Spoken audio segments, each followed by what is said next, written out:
I have no idea how many times I've tried to make this video today, maybe like 10 times or something like that, but I always kind of run out of words to describe this new update.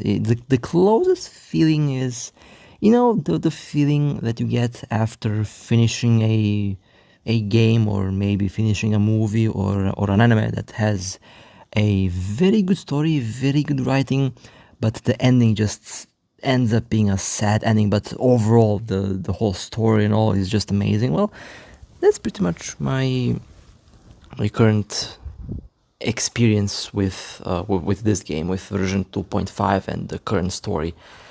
I personally really enjoyed the story. I did not expect it to go the way it did. Personally, if I were to be honest, I expected something like in 2.2, 2.3 with Carthetia. We also kind of knew that she would be the final boss at the end, but we end up saving her at the end, so it had a happy ending. This story, on your hand, is a little bit different. Definitely, I can't really say this is a happy ending, but I gotta admit, it's probably my favorite story so far in this game. Well written, the presentation has been really good. The length has been, I would say, really good as well. Not too long, not too short.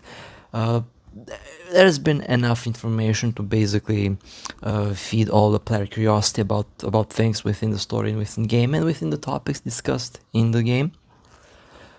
Maybe, I've encountered a little problems with maybe the rendering. The game did freeze frames for a second or two, but that didn't really affect the overall story at the end. But 2.5, if you ask me, is one of the best stories that we have received so far. The story in 2.5 was one of the best ones, and today I kind of wanted to talk about it a little bit. Primarily, I want to focus on Phrolova and on Rover because these two are, after all, the main cast and the main cast of the current story. And I was kind of interested to maybe find out something more from you guys in the comments down below. If I get something wrong, then you can obviously correct me.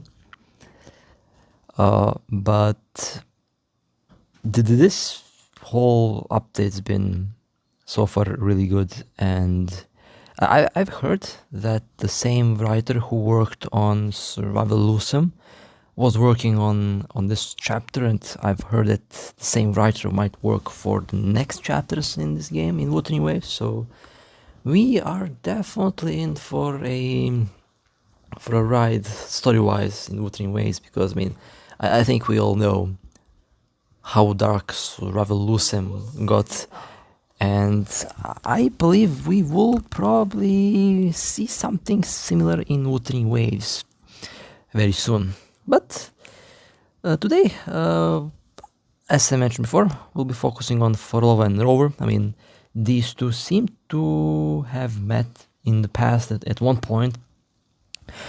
However, Rover doesn't have any recollection of that because Rover went through a couple memory deletions. Now, the reason why Rover deleted his memories, well, we are still kind of trying to figure that one out. But it has to be something very bad. If someone that has almost like godlike powers decides to eat his memories, then that has to be really, really bad. Now, some of the characters even mention that they have met Rover in the past. Camellia, for example, Shorekeeper, and Phrolova in this story. She was actually very difficult to explain it. She is in general a mix of emotions. She's always angry, always sad at the same time.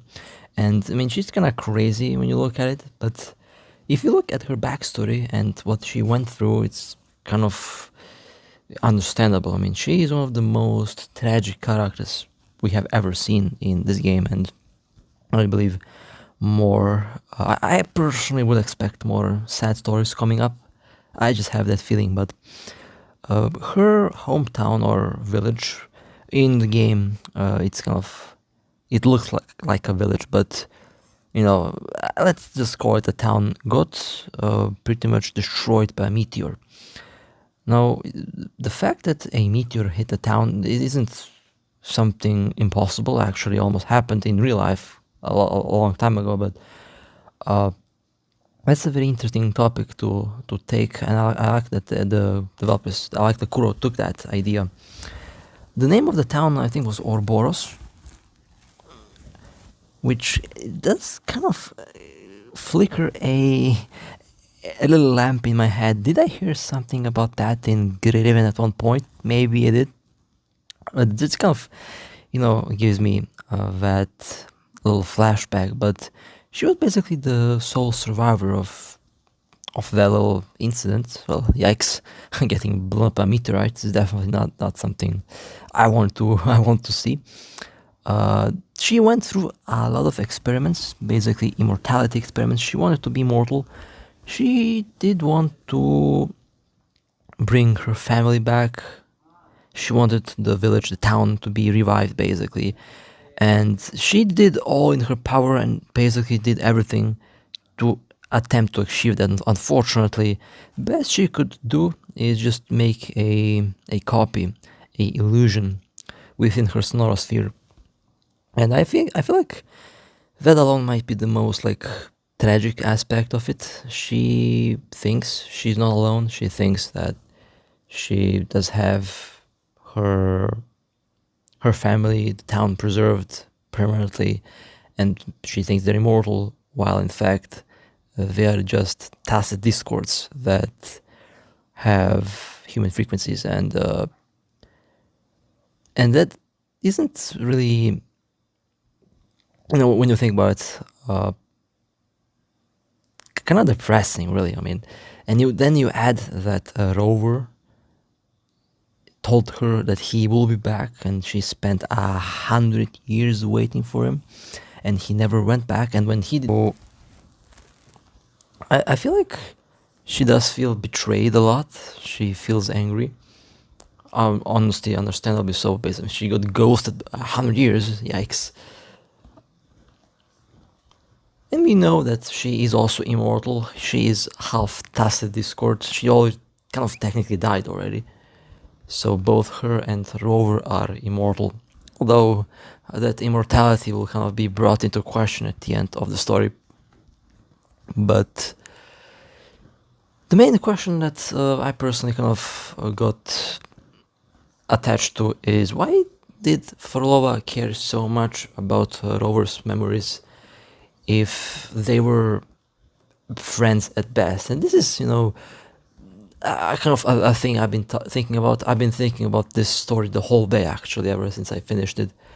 And this has been lingering on my mind because I was trying to figure out, okay, they used to be friends in the past, they met in the past, but if they just met, and if they haven't really been that much in contact, then why would she be so mad that Rover abandoned all of his memories of her, and that he basically that Rover basically didn't keep the promise he made? If they were just friends, and if they haven't really been much in contact, then the overall effect wouldn't be the same. So that kind of tells me that they might have had been more than friends in the distant past. Something that hasn't really been that much touched upon in the game. I feel like Kuro will save that for the future at one point. It would be too much, really. I mean, that would be just way too sad, way too quickly. So they're saving that for the future, I guess. But that kind of tells me, at least personally, that they might have been something more than friends in the past. And the fact that she spent so much time just waiting for Rover, to the point where she completely went insane, and she did go insane. We can't deny that. I mean, it's also very sad that she ended up the way she did. And this is kind of a point in the story where I, as a player, I as someone who's playing Rover, I mean, the Rover is the player actually, I kind of feel guilty about that, because this is something that could have been prevented, maybe, could have been solved differently. And the fact that when they finally met again, they met as enemies. I mean, we all know that Fraclitus tried to basically destroy Raguna. I think they tried like to sink it or something like that. They tried to wipe the whole city out. Of course, that got prevented. And in the past, they also they tried to recruit Rover in the early game. They tried to get him to join them. Obviously, Rover didn't. So that also might have made her a little bit more angry. And obviously, we all know that the primary reason of her acting now is out of pure selfish reasons, because again, she just wants her family, the village, to be preserved. She wants to technically revive them.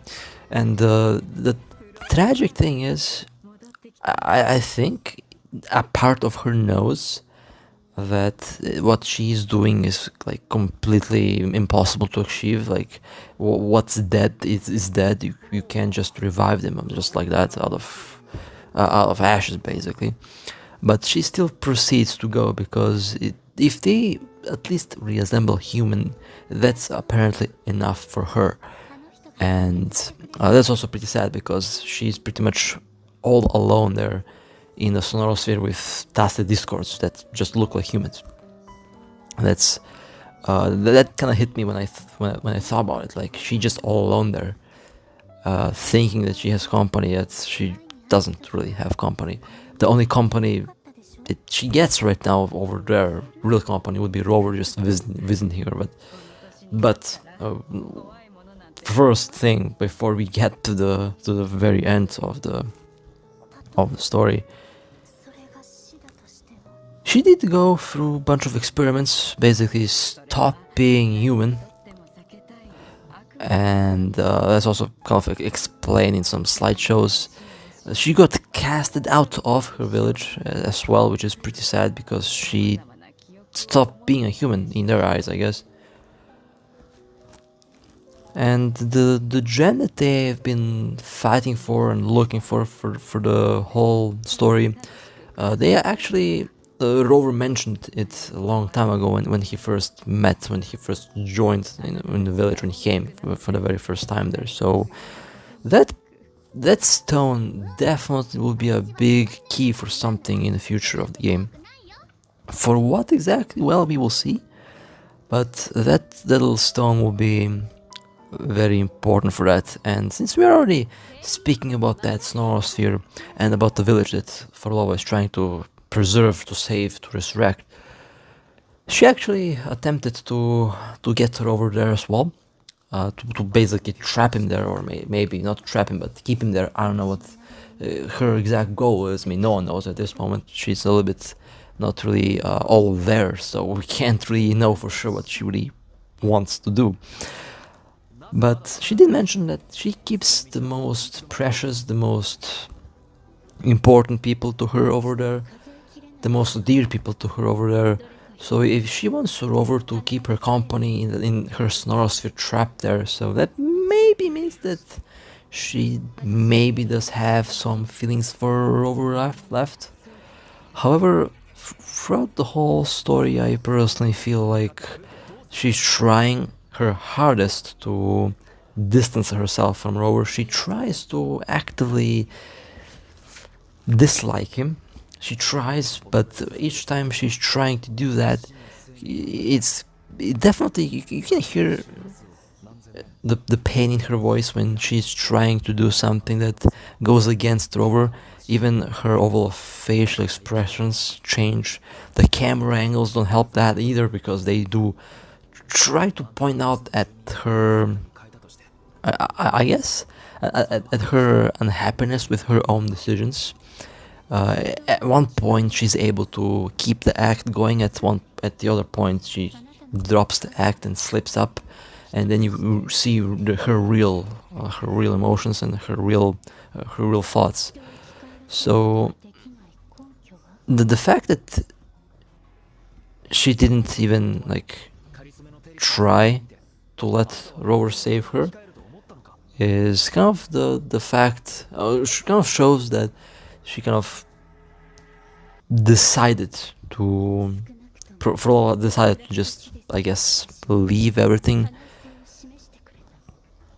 and maybe the plan was to just, I guess, permanently reside in the Snonosphere, in one way or the other. That's maybe what the final goal was. Now, we are getting near the end, and we're getting to the most painful part of the whole story, the end, because up until the very end, they have been cooperating, although that's a very weird cooperation, because at every little suspicious corner, at every little suspicious Phrolova moment, Rover had his sword up her neck, literally, on multiple occasions. And she was actually quite injured and quite battered through the whole story. She basically recovered only near the end, so that's also a little bit sad, because she went through hell to get there. And at the very end, I mean, one very funny comment Rover made was he kind of offered to kill her faster because she was bleeding out. That was pretty funny, because Rover had her life in his hands through the whole story, basically. If Rover wanted her dead, she'd be dead. Nothing could have stopped him. But nothing happened until the very end. The trust that these two had is weird. I feel like none of them. I feel like Rover has zero trust in her. And honestly, understandable. I mean, they've met as enemies for the very first time, and they've been enemies since they met in the recent 1.0 updates, back when the game was officially launched, basically. So you can't really blame Rover for being on her toes all the time, because in the past, in the story, we've seen Phrolova and Fractilius being basically enemies, and obviously cannot be trusted.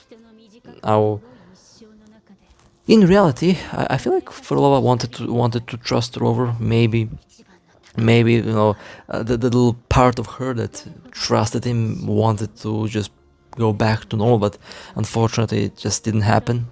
And the way the story progressed near the end, unfortunately, just ended up in something that I would actually say it's Rover's fault, because if Rover kept the word, none of this would have happened. But at the same time, Rover lost the memories, yeeted his raw memories, so can't really be blamed for something that you have no idea of at the same time. It's literally in a very gray area right now, because no matter who you blame, whether you blame Phrolova or whether you blame Rover for what happened, both have very valid reasons, and both you can justify the decisions and actions of both, pretty much. Obviously, I think not many will justify what Phrolova did. I mean, she's pretty much a villain. She is a villain. We have to remember that she is technically meant to be evil, meant to be a villain, meant to be the enemy. However, the story kind of describes and shows us that, it wasn't really that the case. Villains aren't born, they're made, and that's pretty much the case with Phrolova. And in her case, one big reason why she is the way she is right now is Rover, because Rover didn't keep the promise of returning to her. Which does lead us back to the love question again. I said it, there we go, I said it.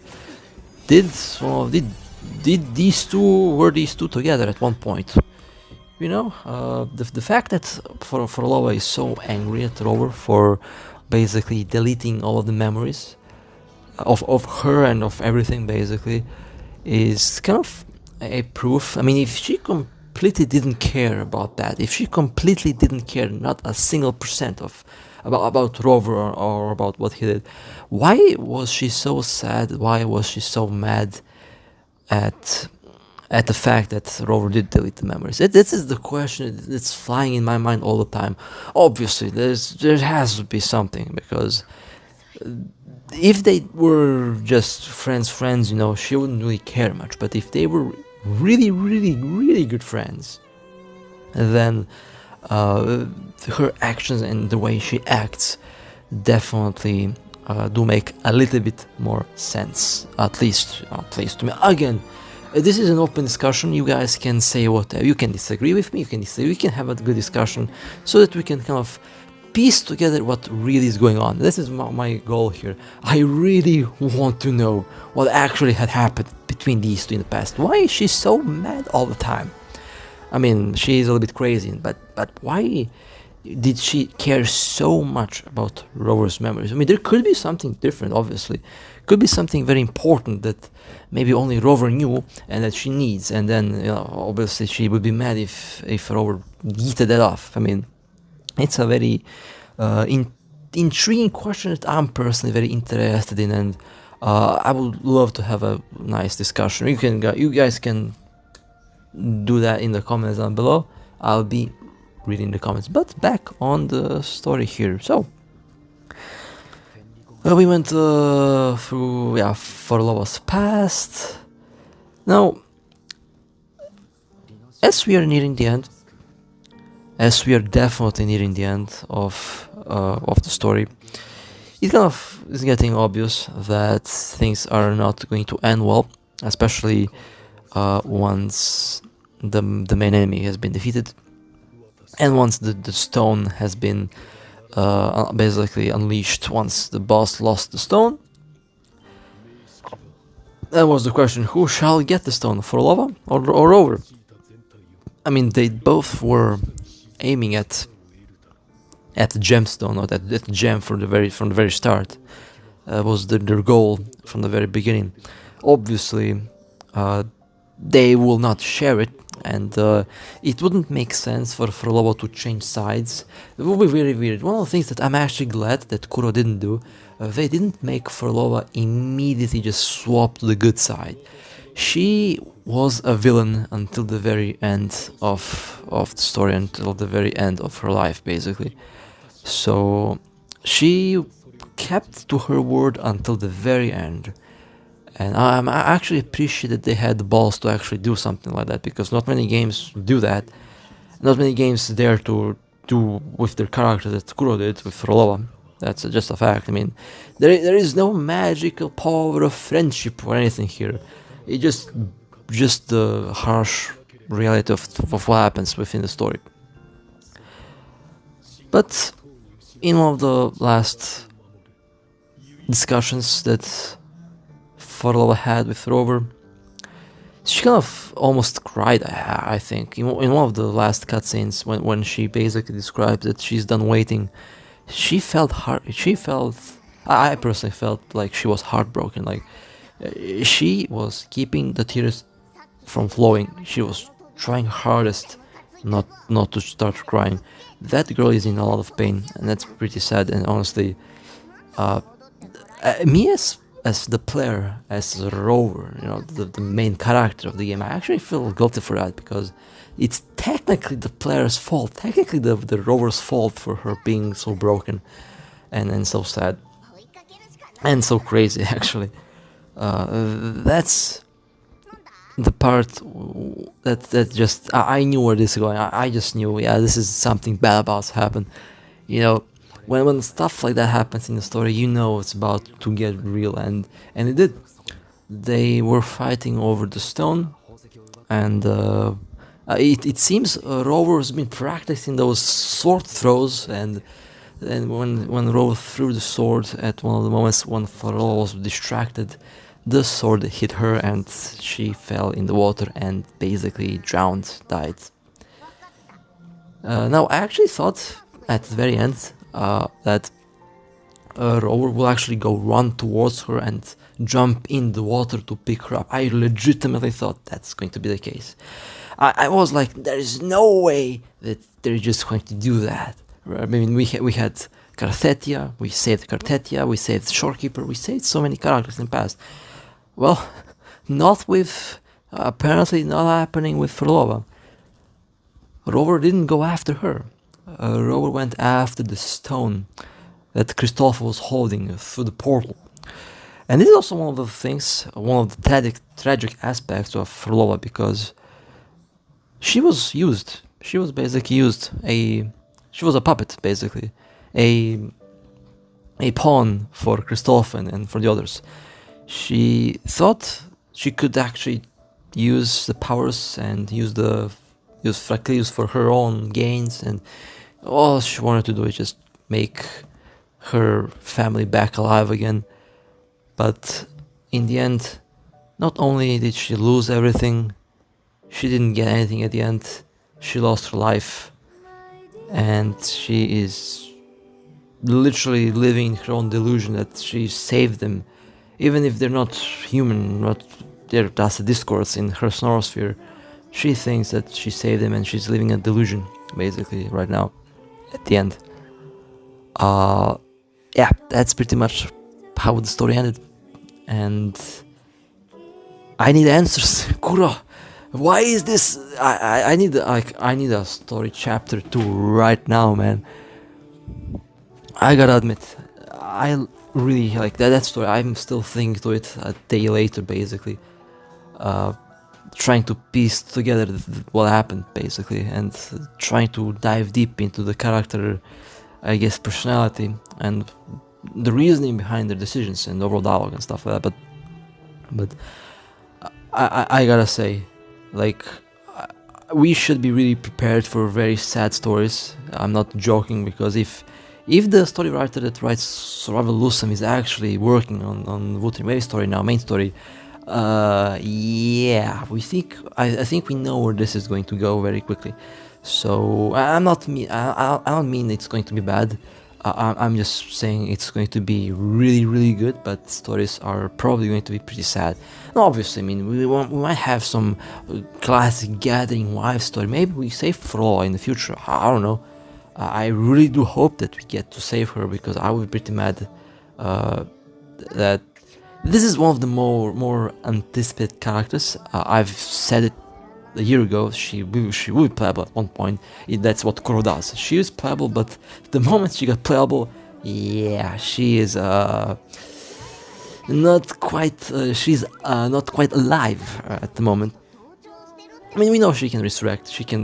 Technically, she should be able to resurrect, but we will see if that's going to be the case, because she was quite injured, and honestly, seems that she lost all her power in this in the last engagement. But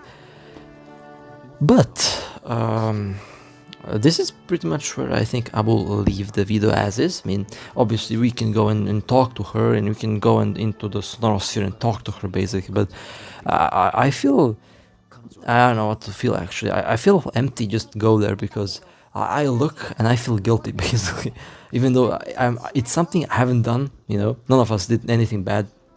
But if we're put in the shoes of the main character, if the main character is to be blamed for another character's demise, yeah, I do feel guilty a little bit. And but that map is so beautiful, though. That area is just amazing. So I will leave the video here. Again, a discussion is open. Do tell me what you guys think about this, and with that being said, if you would like to see more theory stuff like this, feel free to like and subscribe. And with that being said, stay safe, and as always, I'll see you next time.